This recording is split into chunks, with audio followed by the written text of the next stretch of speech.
Good day, Pinoy Mommies! I'm Dr. Pedro Mom, your pediatrician, and also a mommy like you. For today's video, pag-uusapan natin ang mga gagawin kapag nahulog sa kama si baby. Yes, marami sa mga comment section na nagtatanong sa akin kung ano ba ang dapat gawin kapag nahulog sa kama si baby or kaya sa crib o kaya sa walker, basta't may fall, may history ng fall. So kung gusto niyo po ng mga ganitong content, pedia tips, parenting tips, gabay sa pag-aalaga kay baby, don't forget, like, share, and subscribe to our channel, Dr. Pedro Mom.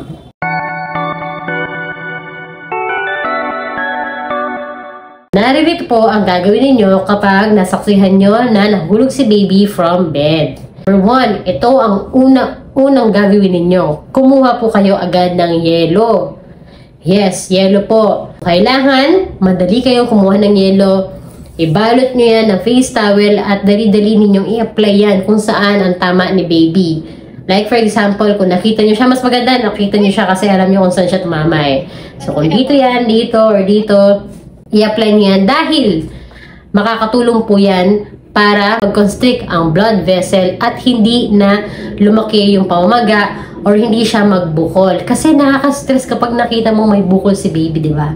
So, yun ang ginagawa ng cold compress or ng yelo. Paano naman po kung hindi nasaksihan, hindi po witness? Nakita nyo lang, nasa sahig si baby. Tapos ang kanyang pinaghulugan is talagang tiles, bato, no? Mas okay kung mat lang siya or lupa. Pero paano kung ang pinaghulugan ni baby is matigas na flooring? Tapos, umiiyak. Kung nakadapa yan, sigurado ang natamaan dyan yung baba o kaya naman yung bandang sa baba. Ganun pa din, kumuha ng yelo and then i-apply. I-assume po ninyo na natamaan si baby and then i-apply nyo yung cold compress.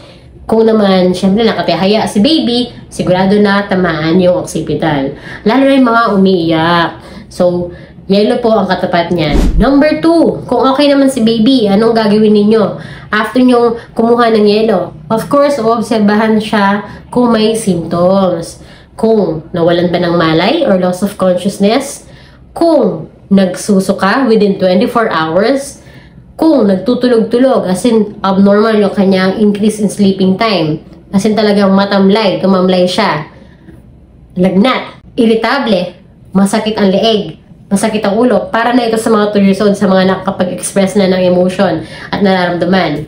So kung meron silang sinasabing masakit, please dalhin niyo po agad sila sa emergency room. Within 24 to 72 hours ang pag-observe kay baby kung meron mga symptoms. Kung more than that at wala namang sinabing symptoms, I assure you na wala namang naging bad effect yung paghulog niya. But kapag nagkaroon siya ng symptoms after a week, like for example, nilagnat, nagsuka, wala na pong kinalaman yung paghulog niya sa semento. Baka meron na siyang ibang sakit or baka meron siyang infection na kailangan pa rin tignan ng isang doktor. Number 3, ito naman, kapag witness or unwitness, pero may sugat, meron siyang gas-gas, may abrasion, lalo na kung lacerated wound. So ano ba ang pagkakaiba ng abrasion at lacerated wound? Ang abrasion, para lang siyang gas-gas na ganyan na hindi kailangan tie-in. Pero ang lacerated wound, ganito, na kailangan siyang isuture. So, syempre kapag ganyan, dalhin na agad si baby sa emergency room. At of course, kung okay naman siya at may sugat lang siya, please wag po kayong magpapanik.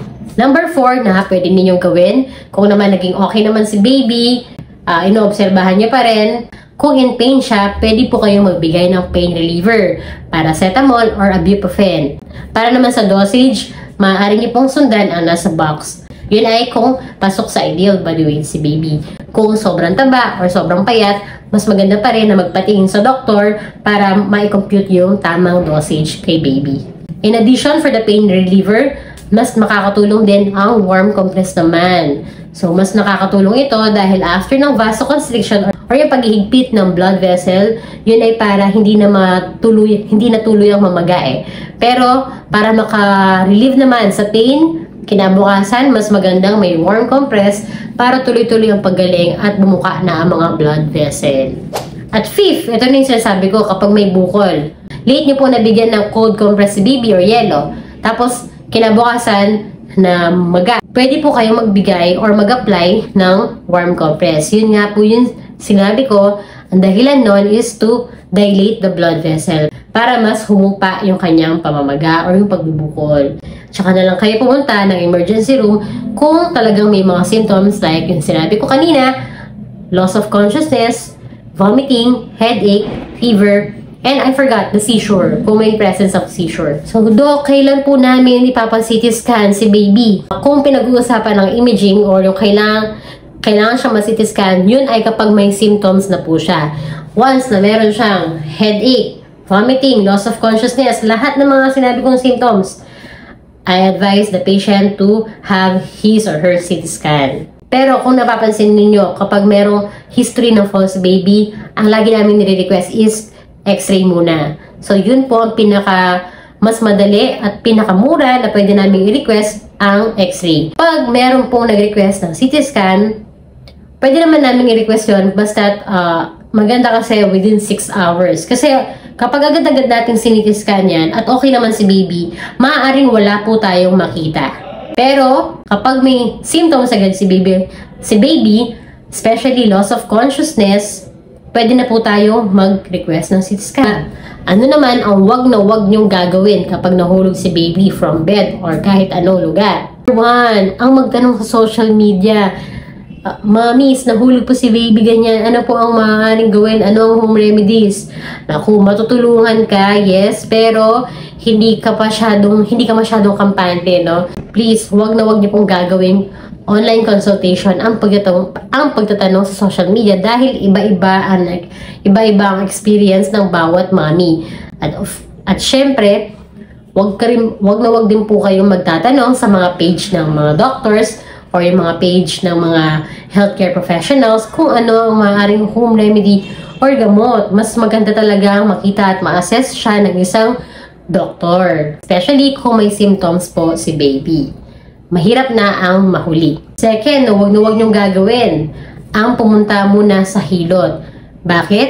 Kasi meron siyang history of fall, may trauma siya, baka meron siyang fracture or nabali si baby, lalo na dito sa neck, baka may bali yan. At kapag nagalaw po yan or na-manipulate ng isang manghilot, baka lalo pong mas lumala ang sitwasyon. So, mas maganda makita siya or ma-assess muna siya ng isang doktor at doon tayo magbibigay ng proper management. Before, nasabi ko sa aking video na meron akong pasyente na pinunta niyo muna ang kanyang pasyente sa manghihilot dahil nga nadapa, na-manipulate, pinag-massage yata siya, and then after a week, bumalik si baby sa hospital dahil nga deformed na ang kanyang arm. Ngayon pala ay nagkaroon na ng fracture. Imbis na cast lang yung gagawin or yung semento na yung gagawin, bubuksan pa siya, kailangan pa siyang operahan dahil nga na-manipula siya ng isang manghihilot. No offense po sa manghihilot. I have nothing against sa mga manghihilot, pero mas maganda kasi kung nasa hospital na po kayo, kung mas malapit kayo sa hospital, mas mainam na pumunta sa hospital. I have read some comments, hindi madaling pumunta sa hospital, lalo na sa government hospital dahil sobrang ang dami. I asked my mother also na kung bakit inuuna pa ng mga babies or ng mga relatives or ng mga mommies ang manghihilot. Isa na daw ang reason dahil ayaw pumila at mura. Pero kung sa health naman ni baby ang pinag-uusapan, kung itatanong niyo po sa akin, mas mainam na maghihintay kayo sa government hospital. Ito, i-take note nyo lang to. Kung hindi po kayo inuuna sa triage, sa ER, ibig sabihin hindi po lala ang iyong pasyente.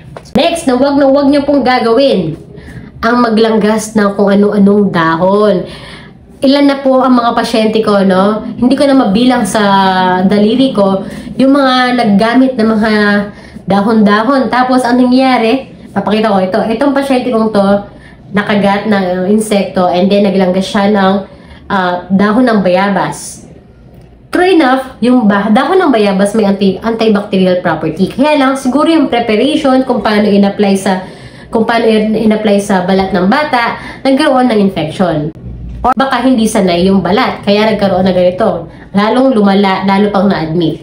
So please, huwag niyo na lang gawin kung hindi niyo siya alam i-apply, kung walang aseptic and sterile technique. To end this video, ang sasabihin ko lang, naniniwala po ako sa Guardian Angel. Diba, ang dami pong nahuhulog sa atin sa bed, tapos sa anong tawag doon? Sa duyan. Pero okay lang si baby, minsan nakatawa pa siya. Palagi ko talagang totoo ang guardian angel at sinasapo niya. Kung nakatulong po sa ito, please like, share, and subscribe to our channel, Dr. Pedimon. Bye-bye!